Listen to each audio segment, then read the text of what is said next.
Secretary ప్రకటించారు. ఆసుపత్రికి ఇప్పుడిప్పుడే కుటుంబ సభ్యులు చేరుకుంటున్నారు. మ్యూట్ ఆసుపత్రి దగ్గర భారీగా బలగాలను కూడా మోహరించారు. విజయకాంత్కు కరోనా పాజిటివ్గా తేలింది. ఆయనకు కొంచెం అనారోగ్యంగా ఉండటంతో టెస్టులు చేశారు. ఆయనకు 71 సంవత్సరాలు ప్రస్తుతం. ఆయనకు కరోనా పాజిటివ్గా కూడా తేలింది. 1952 ఆగస్టు 25న మదురైలో జన్మించారు విజయకాంత్. విజయకాంత్ అసలు పేరు నారాయణన్ విజయరాజ్. నారాయణన్ విజయరాజ్ అళగర్ స్వామి ఆయన అసలు పేరు. విజయకాంత్కు 2 కుమారులు కూడా ఉన్నారు. తమిళ సినీ పరిశ్రమలో తనదైన ముద్ర వేశారు విజయకాంత్. 150కి పైగా సినిమాల్లో విజయకాంత్ నటించారు. విజయకాంత్ తొలి సినిమా ఇనుకుం ఇళమై.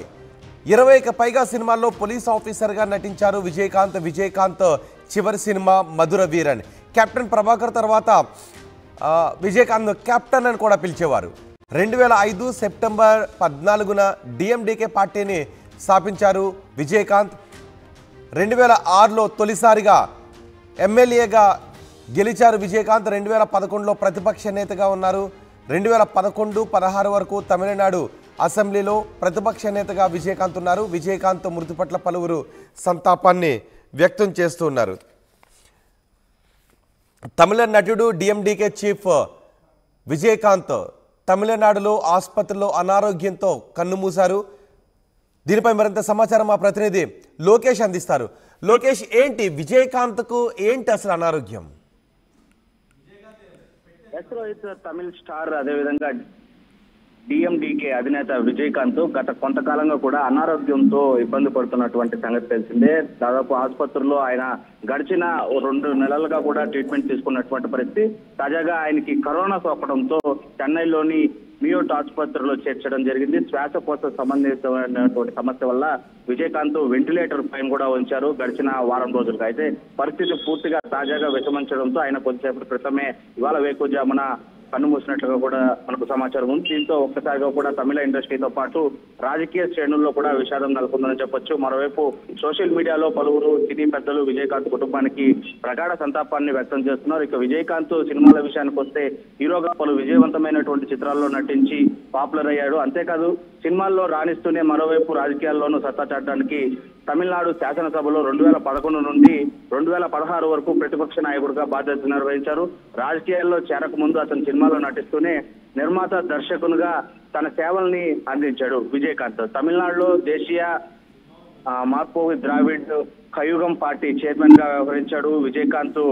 విరుదాచలం దివానం శాసనసభ నియోజకవర్గాల నుండి కూడా 2 సార్లు శాసనసభగా ఎన్నికయ్యాడు. 2015లో దేశీయ మార్పోవి డిఎండికే రాజకీయ పార్టీ వ్యవస్థాపకుడిగా వ్యవహరిస్తూనే పార్టీ అధ్యక్షుడిగా ప్రధాన కార్యదర్శిగా అతనే ఉన్నారు. ఇక విజయకాంత్ పూర్తి పేరైతే విజయరాజు అళగరన్ స్వామి. అయితే ఆయన కెప్టెన్ గా కూడా పిలుస్తుంటారు. మీరు కూడా చెప్పినటువంటి పరిస్థితి. 1952 ఆగస్టు 25న ఆయన జన్మించారు. ఇక ఇవాళ కన్నుమూసినటువంటి పరిస్థితి. ఇక విజయకాంత్ కెప్టెన్ ప్రభాకర్ రావు సినిమాతో మంచి గుర్తింపు తెచ్చుకున్నారని చెప్పొచ్చు. మొత్తం మీద నటి రోజా భర్త సెలవం అనే దర్శకత్వంలో వచ్చిన కెప్టెన్ ప్రభాకర్ సినిమాతో ఆయన స్టార్ హీరోగా మారారని చెప్పొచ్చు.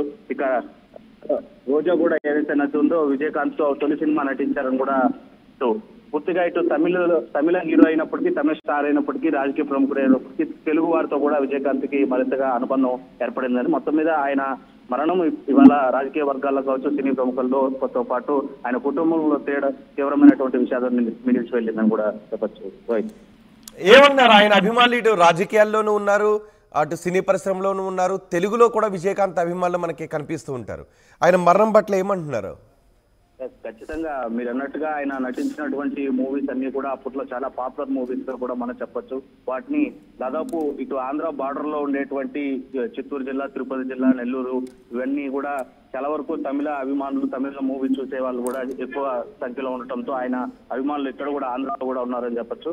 సో వాళ్ళందరూ కూడా ఒకసారిగా ఆయన కోల్పోవాలి అంటే ఒక దశలో గడిచిన ఒక 15 రోజులకు ముందే ఆయన ఆసుపత్రి నుంచి కూడా డిశ్చార్జ్ అయ్యి ఇంటికి వెళ్ళినటువంటి పరిస్థితి. తిరిగి ఆయనకి ఒకసారిగా అనారోగ్యం పూర్తిగా కోలుకోకుండానే కరోనా సోకడంతో తిరిగి వారం రోజుల క్రితం ఇటు ఆసుపత్రికి తరలించడం, వెంటిలేటర్ పై ఉంచి కోలుకుంటాడు అనే దశలో ఒక్కసారిగా కూడా ఈ శ్వాసకోశ సంబంధితమైనటువంటి వ్యాధి కారణం కరోనా ఎఫెక్ట్ తో ఒకసారిగా కన్నుమూయడంతో తిరిగి కోలుకుంటాడు అనేటువంటి వ్యక్తి మరణించారు అనేది ఒక షాకింగ్ గానే చెప్పొచ్చు. ఇటు కుటుంబ సభ్యులు కూడా దాన్ని జీర్ణించుకోలేనటువంటి పరిస్థితి ఉంది.